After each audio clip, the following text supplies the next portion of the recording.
just dive into this quicker because Rocco's on a time crunch. He's got to go do all of the reporting, see what's going on with the Ravens as they prep for the Chargers. Before we get into all of that, we want to do a shout out to our sponsor, Adams Jeep.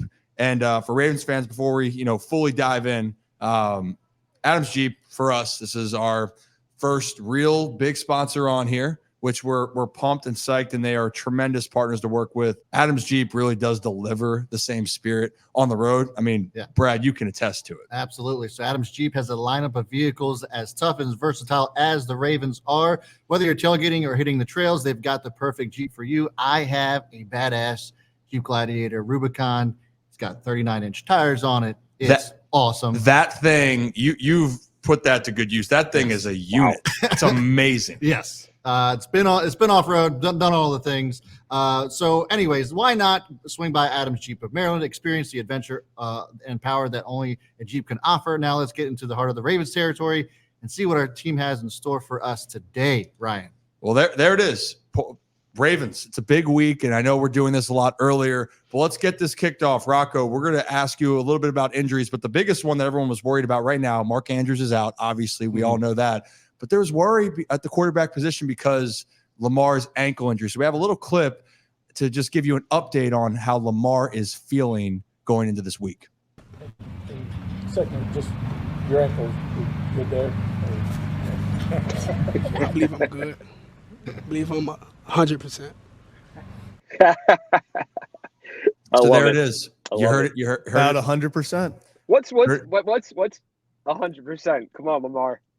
Got to be more confident than that. No, I really do think Lamar is 100%. I think it got tweaked. It got agitated during the game. And when you're playing on it and continue to kind of agitate it, that's going to happen. So Lamar was limping around during the game. He ended up finishing the game, and he had a great, fantastic game where he had 2 touchdowns. So I don't think this is something that's going to be a nagging injury for Lamar. I think we're going to see him practice today, whether that's in limited or in full fashion. That's one thing or the other. But I really do truly believe that when the injury report comes out later on today, Lamar Jackson will be a full participant.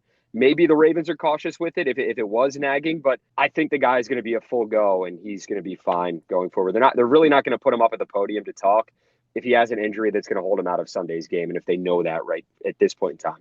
Yeah, and we even talked about that. They wouldn't let Lamar go out there and actually speak if something was really wrong. But everyone holds their breath when it has to do with Lamar Jackson because the team goes as he goes.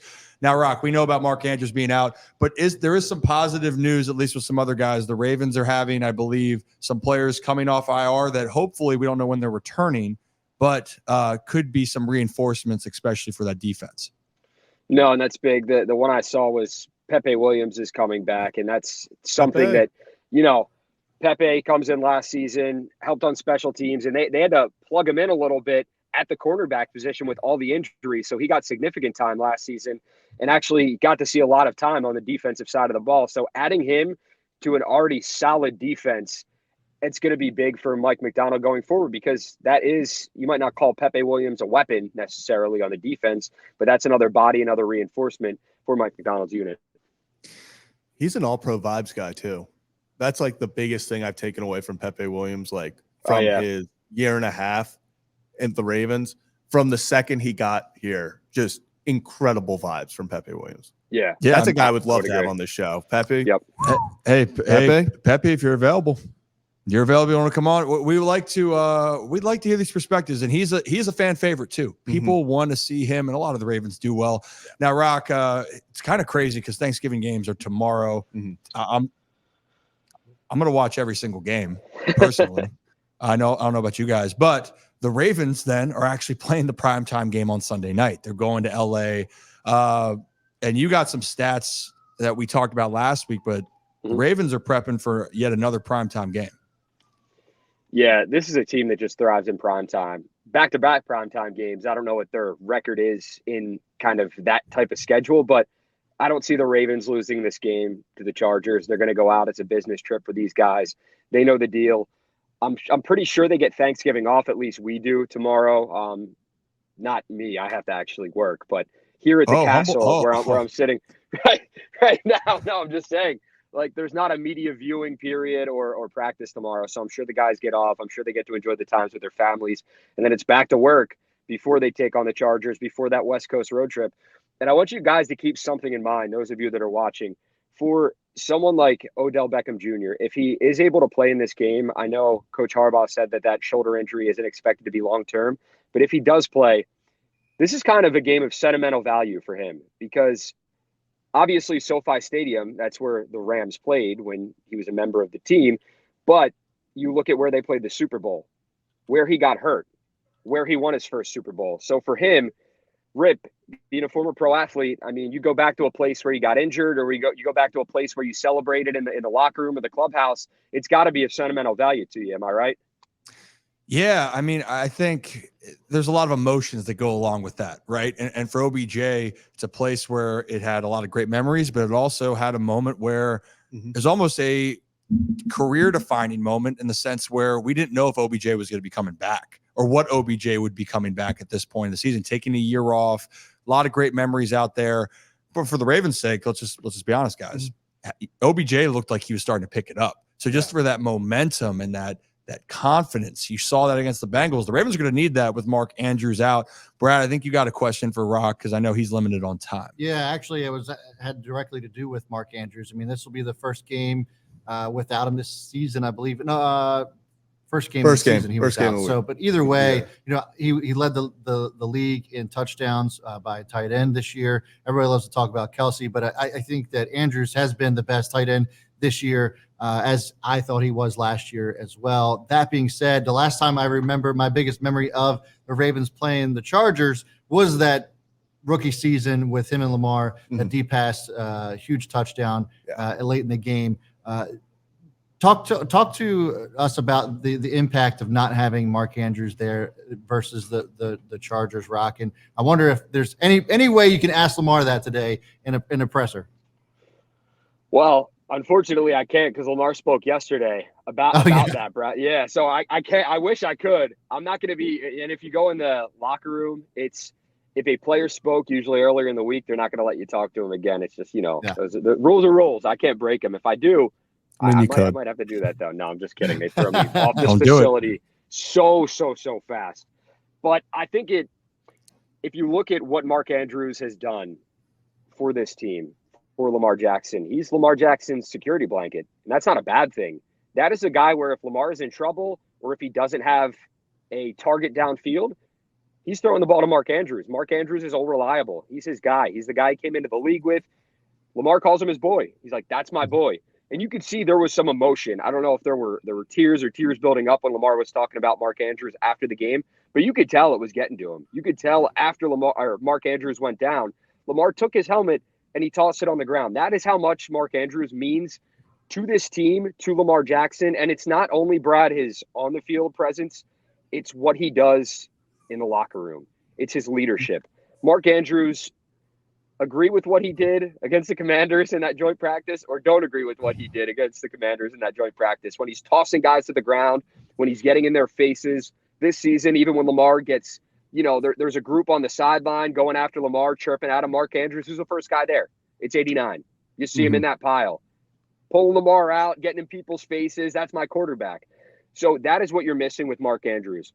And the Ravens, they went out and they brought someone in. They brought in a tight end for their practice squad. But the guys that you are going to have to keep an eye out for are Isaiah Likely, Charlie Kohler. Their roles increase. The second-year tight ends, they're really going to have to step up. And Isaiah Likely did that when Andrews went down last season. So Likely is a guy that is going to have a really big rest of the season if the Ravens want to continue to have that success at the tight end position. So do you think Likely, or who do you think steps up as Lamar's security blanket in this type of situation? Because I feel like I have a guy, but I want to see. And I think I know who your guy is, Zach. I think I know who your guy is. I think it's a number 7 on his back. He's known by. I think Rashad's stepping up. Yeah. I think Rashad could step up too. I think it's going to be. Zay Flowers has been the favorite target. I wouldn't necessarily call him a security blanket, but I think 4 is going to get a ton of increased reps, not reps, but catches, receptions, targets. I think Lamar is going to look to find him more. Bateman, you could see Aguilar get more involved. I mean, that pass and catch was, talk about bread and butter, peanut butter and jelly. That was as bread and butter, as peanut butter and jelly as you get. Peanut butter and Nelly, you might want to call it. So did you come up? Did you just think of that? Did you just peanut think of butter that? and Nelly? Did you just think about that? Off the top, man. Off the top. That was cooking. That was impressive. I'm corny. I'm corny. And I mean, you're the biggest cornball out there. That you don't. It's bad. It's bad. It ain't bad. Just wait until the after dark content. Then you have no idea. Well, but, stop traffic. Stop traffic. Hey now. Hey now. I mean, if you guys don't like Wedding Crashers, I don't know what to tell you. Hey, but then talking about that for the Ravens, we always thought we needed more wide receiver depth. But really, everything has run through Mark Andrews. So it's going to be very fascinating to see what's going to happen. And Rock, I guess, guys, we got to kind of close it out here. The Ravens, this is a pivotal game if we look about it. You're going into the bye after this, right? And then things are getting spicy for Baltimore. You got the Rams. I know it's a game they can have at home, but then you got at Jacksonville, at San Francisco, both prime time, both on the road.